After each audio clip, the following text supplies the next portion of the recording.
Beneficiary का फायदा उठा के सारे नुमाइंदों का हाथ अपने पक्ष में, और एक हाथ नहीं, दोनों हाथ का। सदन में 119 रियल पार्लियामेंट मेंबर है और उसके अलावा लगभग 250 ओबीसी के पार्लियामेंट मेंबर हैं वर्तमान में। मतलब 4.25 लगभग 360-65 पार्लियामेंट के मेंबर है मूल्यवासी समाज के लोग। लेकिन सबको ये क्या सताया हुआ है कि कहीं हम आरक्षण का मुद्दा उठाएंगे तो हमारी कुर्सी छिन। साथियों, बाबा साहब ने कुर्सी को ऐसी फेंका था, किस लिए? क्योंकि हमारे समाज की सुरक्षा और हमारे समाज का जो हक है वो तत्कालीन सरकार वास्तविक रूप से देने को तैयार नहीं थी। बाबा साहब ने उस मुद्दे को उठाकर अपने पद से, और आज का मंत्री उस कुर्सी में ऐसा फेविक को लगाता है कि चाहकर भी वो छूट नहीं सकते। अभी कांग्रेस दो के बीच में फंसी हुई है, सपा और बसपा के पचड़े में, और दोनों में आप लोग शायद याद हो, दुनिया के महान विद्वान कहे जाने वाले मिस्टर चर्चिल ने एक संकेत दिया था कि पूरी दुनिया में सबसे विकसित प्रदेश को या राष्ट्र को नष्ट करना हो तो आतंक और ये कोई बम लगाने की जरूरत नहीं है। इंडिया से 3 ब्राह्मण पुरा के उस देश में छोड़ दीजिए, वह देश अपने आप नास्तिक हो जाएगा। और वही 3 ब्राह्मण सतीश चंद्र मिश्रा, अभिषेक मिश्रा, सतीश चंद्र मिश्रा मिस मायावती का सलाहकार है, अभिषेक मिश्रा अखिलेश यादव का सलाहकार है, और तीसरा मिश्रा सुप्रीम कोर्ट में निर्णय लिखने वाला है, दीपक मिश्रा नाम में थोड़ा सा भूला था उसका। ये तीनों मिश्रा बंधु इस मूल निवासी समाज के नेताओं का सत्यानाश करने में लगे। एक आरक्षण, प्रमोशन में आरक्षण का समर्थन करता है तो कुछ लोग मानते हैं नहीं, कि ब्राह्मण जी बहन जी बड़ा अच्छा कर रहे हैं, और ये ओबीसी के लोग ये तो हमारे आरक्षण के प्रमोशन का विरोध करते हैं। और दूसरे तरफ प्रमोशन में आरक्षण का जब वो विरोध करता है तो लोग कहते नहीं बड़ा अच्छा कर रहा है। दोनों के पीछे ब्राह्मण लगा हुआ है, दोनों को उकसा रहा है और ओबीसी से चर्चा करता है कि बताओ हमसे जूनियर और प्रमोशन करके हमसे बड़ा अच्छा कर रहे हैं। उसको इतनी समझ नहीं आती कि तीसरी फेल ब्राह्मण उसके बाप का संस्कार कराता है, तब उसको फील नहीं हो। ओबीसी में आप देखेंगे संस्कार कराने का जो सिस्टम है वो तीसरी फेल ब्राह्मण कराता है, यहां तक कि अंगूठा छाप ब्राह्मण भी कराता है, लेकिन उसको वहां क्रिएटिव मैथड। और ये भी संविधान की जो मंशा है कि सिटीजन्स को, इंडियन सिटीजन्स को, खासकर बैकवर्ड सिटीजन्स को इक्वलिटी के नाम पर लाना है, तो कैसे लाएंगे? यदि हम एक लेवल बढ़ाव करना चाहते तो विशेष सुविधा देनी पड़ेगी, तो लाएंगे। और कागज साहू महाराज ने किया था, संविधान में वही बाबा साहब ने लिपिबद्ध कर दिया, और इसीलिए समाज में इक्वल रिप्रेजेंटेशन का मैनेजमेंट लेवल में आना है। इस बात को ध्यान में रखके प्रमोशन के माध्यम से हर लेवल पर इक्वल रिप्रेजेंटेशन सेटअप करने के लिए प्रमोशन में आरक्षण की बात फंडामेंटल राइट के तहत है।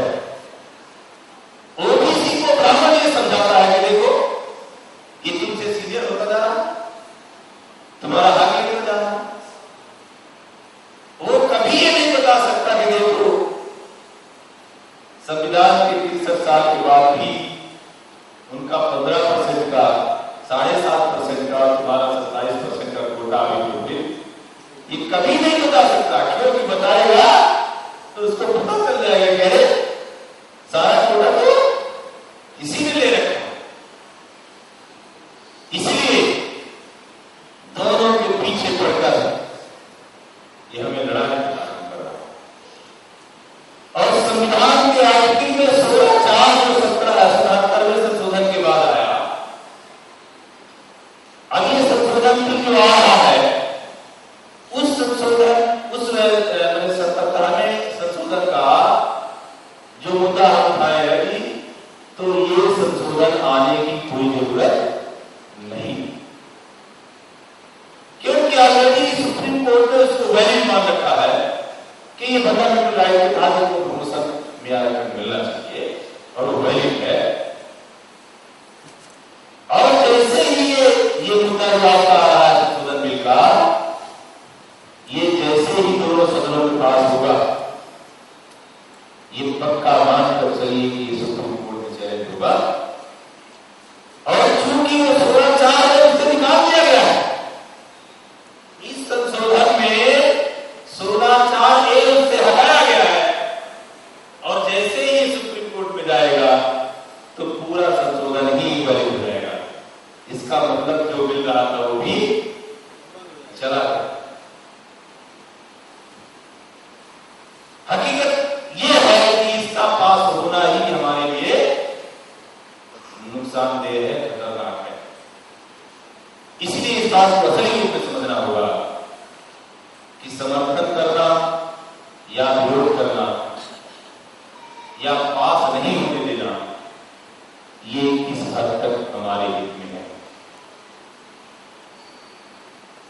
भारतीय संविधान 100% इस देश के मूल्यवासियों के हित संरक्षण का है। और ये खतरा, क्योंकि आंदोलन के तहत जो बातें निकल के जा रही है समाज में, भले धीरे से जा रही है, लेकिन छोटी सी बात भी ब्राह्मण को दिन प्रतिदिन बिल्कुल तोप की तरह के सामने आती है। और मैं बिल्कुल ताजा उदाहरण बता रहा हूं। हमारे अपने क्षेत्र में कई बार बघेल का एरिया कहलाती है। एक समय ब्राह्मण ने प्रचार किया करता था और ओबीसी के दिमाग में बात डाल रखा था कि ये वामसे तो एससी का संगठन है। आज बिल्कुल उल्टा, उधर ये प्रचार होना शुरू हो गया कि वामसे तो ओबीसी का संगठन। बीएसपी में जो कुछ लोग साथी हमारे काम कर रहे हैं, वो ये प्रचार करना शुरू कर दिया कि वामसे ओबीसी का संगठन है। हमने कहा ये लड़ाई का नहीं, उस समय हम क्यों, हमने कहा तुम करीब तुम ये कह रहे थे कि तो एससी का संगठन था, और इसका मतलब क्या,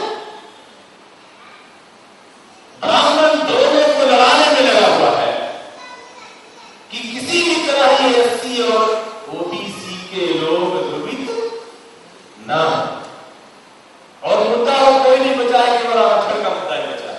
यही एक ऐसा मुद्दा है कि दोनों को लड़ाया जा सकता है।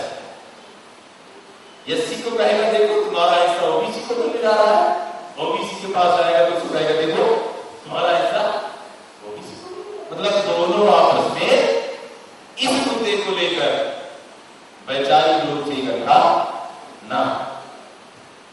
तीसरा खतरा उसको ये नजर आ रहा है कि केवल जो रूटीन बना हुआ है 15 का, 7.5 का और 27 का, यदि वही लागू लगा, अभी हो सकता है आप लोग खबर हो या ना हो, पिछले हफ्ते यूपी में 4 दिन कंटिन्यू हड़ताल चली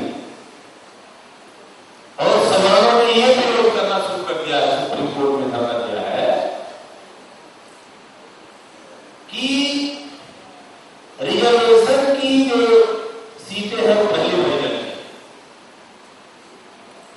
उनका ये विरोध है भर्तियों में रिजर्वेशन का कोटा पहले फुलफिल होना चाहिए, इसके बाद ओपन की सीट भेज जानी चाहिए। अभी पिछले 19-20 तारीख की जबरदस्त विरोध हुआ। क्यों? क्योंकि अभी तक ऐसा था, सिस्टम ये है पहले अनरिजर्वेशन फुल होना चाहिए और उसके बाद रिजर्वेशन फुल होना चाहिए, यही दोबारा है। और उसके तहत हम 80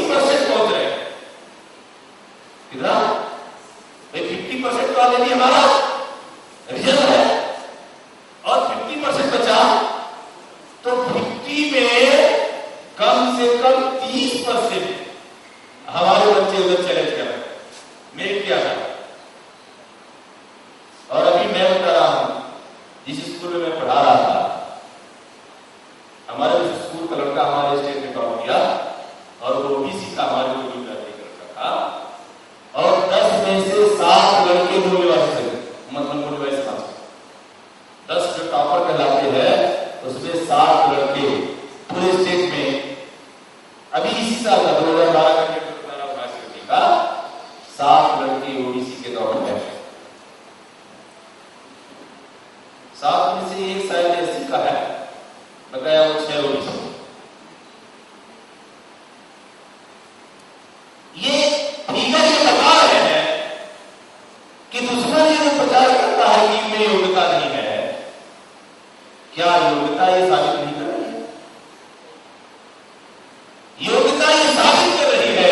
और आने वाले समय में संविधान के मुताबिक जो रिक्रूटमेंट का सिस्टम है, ये जो सही मायने में लागू हुआ तो हम 90% ही बिना किसी के कुछ किए 90% हमारी रिक्रूटमेंट होगी।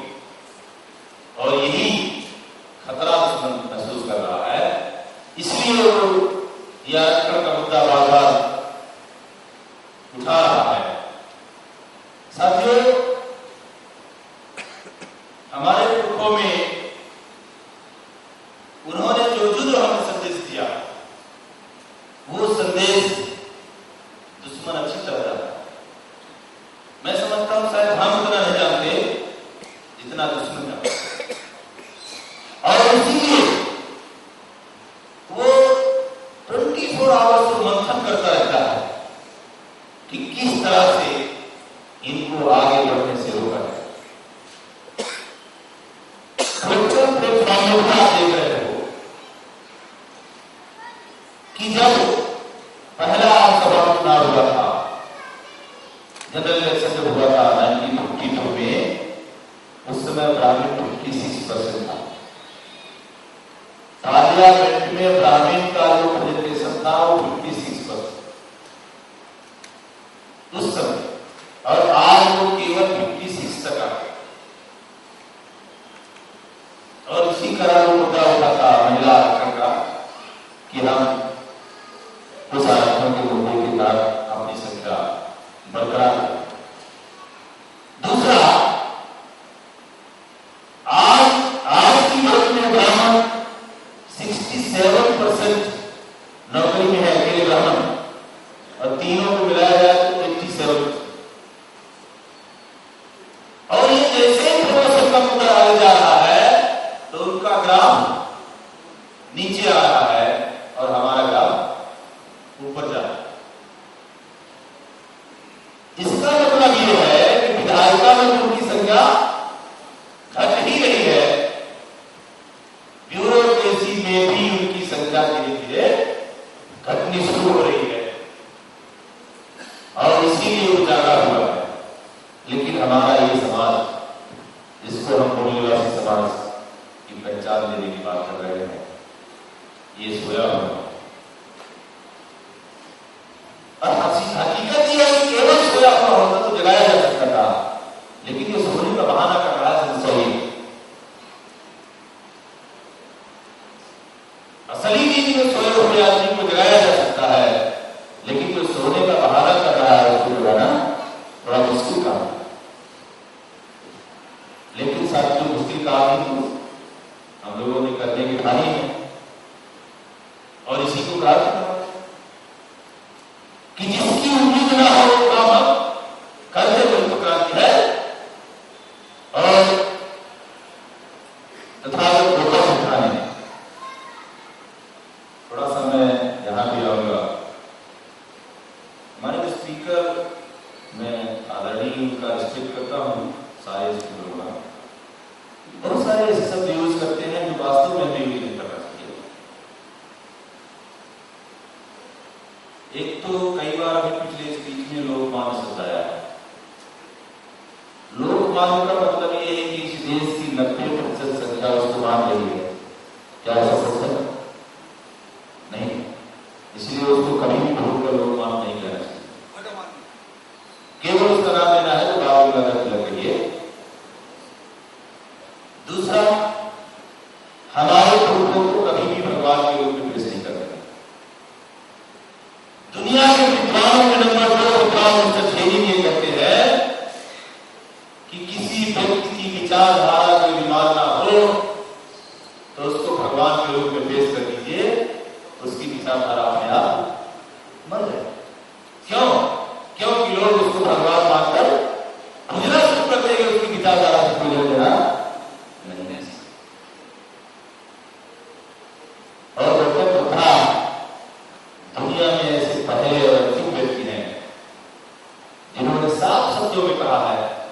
कि मैं मार्गदाता हूं, मुक्तिदाता नहीं हूं।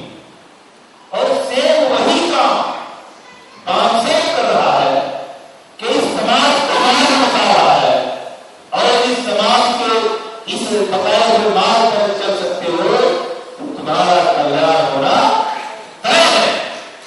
गौतम बुद्ध के जमाने में जिन्होंने उनका संदेश माना उनका कल्याण हुआ है, जिन्होंने नहीं माना उनका कल्याण नहीं हुआ है। सेम वही काम बामसेन कर रहा है कि हमारे समाज के लोगों को मार्ग बता रहा है। साफ शब्दों में ये कहता है कि मैं तुम्हें मुक्ति नहीं दे सकता हूं, मुक्ति का रास्ता तुम्हें खुद ही खोजना पड़ेगा। और इसीलिए साथियों हमारे उन तमाम पुरुषों से ये संदेश लेना पड़ेगा कि उन पुरुषों ने क्या क्या मार्ग बताए।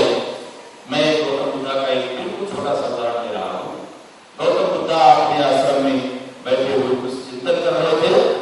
एक फैमिली के 2 मेंबर मतलब मियां बीवी उधर से मिले और उन्होंने उनको अभिवादन करके पूछा कि प्रभु ये बताया कि हमको फला जगह जाना है, तो रास्ता किधर से? ये प्रैक्टिकल में बात है। तो उन्होंने कहा कि उस जगह पहुंचने के 2 रास्ते, एक तो शॉर्टकट में आप सीधा पहुंच जाओगे जल्दी, और एक थोड़ा लंबा। लेकिन शॉर्टकट वाले में खतरा ज्यादा है, मतलब इसमें हिंसक जानवर मिल सकते हैं आपको और आपको साथ हो जा सकते हैं, लेकिन ये सेफ है। थोड़ा टाइम जरूर लगेगा लेकिन सुरक्षित। तो उनको लगा कि शॉर्टकट वाला जल्दी पहुंच जाएंगे, और वो शॉर्टकट से गए। उनको हिंसक जानवर मिले और अटैक किया तो उनकी बाइक तो वही खत्म हो गई, और भाग कर वो लौटकर फिर बुद्धा के पास लौट गए और उन्होंने कहा कि आप बिल्कुल सही कहा, मैं बहुत बड़ी गलती किया, मैं अपना साथी खो दिया। तो उन्होंने साफ शब्दों में कहा था कि मैं मार्ग ही था। और आज हमारे नेता भी कोई शॉर्टकट चलना शुरू कर दिए। शॉर्टकट में कहां की बात कर रहा हूं? दिल्ली पहुंचने की बात कर रहा हूं। और उस शॉर्टकट में हमारी मौत दिख रही है, इसमें कोई 2 राय नहीं है। इसलिए मैं अभी क्योंकि पिछले सेशन में बैठा था, ये पूरी कुर्सियां बनी हुई थी और मैं काम कर रहा था, तो 500 लोग थे और 500 में केवल 50 मिलाए, मतलब कितना? 10%। अभी लगभग 350 और 400 की लोग है और केवल 24 मिलाए, मतलब अभी का जो प्रेजेंटेशन है वो 6.25 का है। साथियों ने क्यों बताया? आंदोलन में जब तक पूरा ग्रुप एक साथ मूव नहीं करता तब तक आंदोलन नहीं होता। बामसेन इसको जन आंदोलन का रूप देना चाह रहा है। जन आंदोलन में मतलब महिला भी, मजदूर भी, किसान भी, कर्मचारी भी, विद्यार्थी भी उसमें शामिल हुआ, तब ये कहलाएगा जन आंदोलन। और इस देश में तो 50% महिला भागीदार है। इसलिए मेरा ये दूसरा निवेदन है आप लोगों से कि वास्तव में यदि आप अपने पुरुषों के लक्ष्य को हासिल करना चाहते हैं तो सोते हुए सपना देखना बंद कर दीजिए। क्योंकि हम सोते हुए सपना देखते हैं सामाजिक परिवर्तन की, सामाजिक परिवर्तन की, सामाजिक परिवर्तन। और हमारे पुरुषों ने क्या कहा कि सपना ऐसा देखो जो आपको सोने न दे। ऐसा सपना मतलब जागते हुए सपना देखो और उस सपने की वजह से आपको नींद ना आ सके, और तभी आप पुरुषों का लक्ष्य पूरा कर पाएंगे। इस दिशा में ये जो संदेश है पुरुषों का कि जब तक आप ऊंचा सपना नहीं देखोगे, और सबसे पहले बात स्टेटमेंट कहा था कि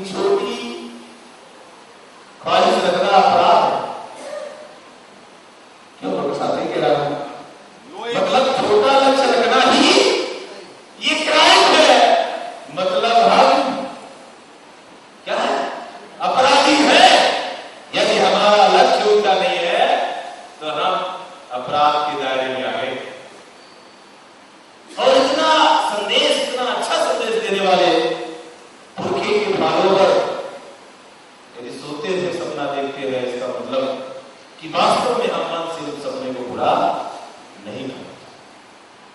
और ये बुलंदियां ऐसी हैं सपनों की, किसी शायर ने कहा है कि मंजिल उन्हें मिलती है जिनके सपनों में जान होती है।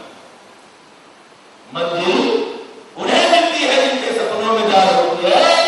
पंखों से कुछ नहीं होता, हौसलों से उड़ान होती है, हौसलों से उड़ान होती है। साथियों, आप ऐसे हौसले वाले जाबाज साथी हो कि इस देश में क्रांति ला सकते हो, और केवल अकेले मैं या होकर साहब या अकेला कोई नहीं, ये पूरा समाज, क्योंकि समाज में सबसे बड़ी धारणा जो है वो जात के दायरे से निकल ही नहीं। जात को ही समाज कहते हैं। कुर्मी समाज, नाई समाज, धोबी समाज, महासमाज, क्या ये समाज है? लेकिन हम उन्हीं का संगठन बनाए हुए हैं और 6,745 जातियां हैं और वर्तमान में भारत में 46,000 संगठन है। मतलब जातियों से 7 गुना ज्यादा।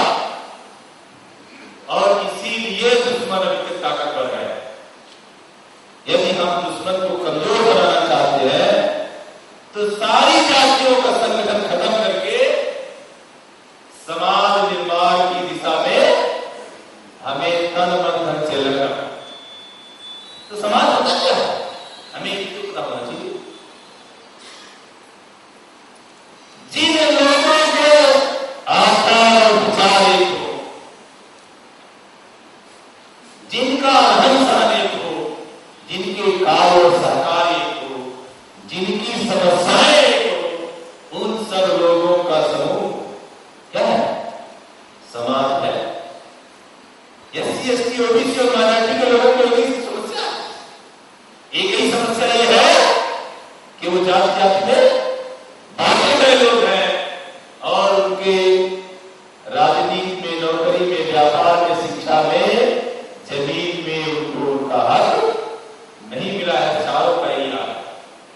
इसका मतलब क्या है? और हम एक ही जैसा काम करते हैं, मजदूरी करते हैं। शायद मजदूरी का लेवल थोड़ा कम ज्यादा हो सकता है, लेकिन करते मजदूरी। इसका मतलब ये मूल्य राशि को समाज का कांसेप्ट जब तक हम समाज में स्थापित नहीं करेंगे तब तक हम खुद का लक्ष्य हासिल नहीं कर सकते। और मुश्किलें जो है, क्योंकि जो इतने दिनों से हमें हजारों जातियों में बांट कर मलाई खा रहा है, तो आसानी से आपको कुर्सी देने वाला नहीं, मलाई देने वाला नहीं। साथियों, मांगने से भीख मिलती है, अधिकार नहीं। और ये आरक्षण हम देने वाले लोग थे और आज मालूम किसका है। लेकिन संविधान का जो सिस्टम है, उस संवैधानिक दायरे में पहले हमारा जो रिप्रेजेंटेशन का मामला है वो हासिल हो जाए। और जब हासिल हो जाएगा मतलब विधायिका में, कार्यपालिका में और आने वाले समय में न्यायपालिका में भी, क्योंकि न्यायपालिका में तो बिल्कुल ही आरक्षण लागू नहीं है। और भारत में जस्टिस चुनने का जो सिस्टम है वो कभी भी हमारे हित में नहीं रहा है।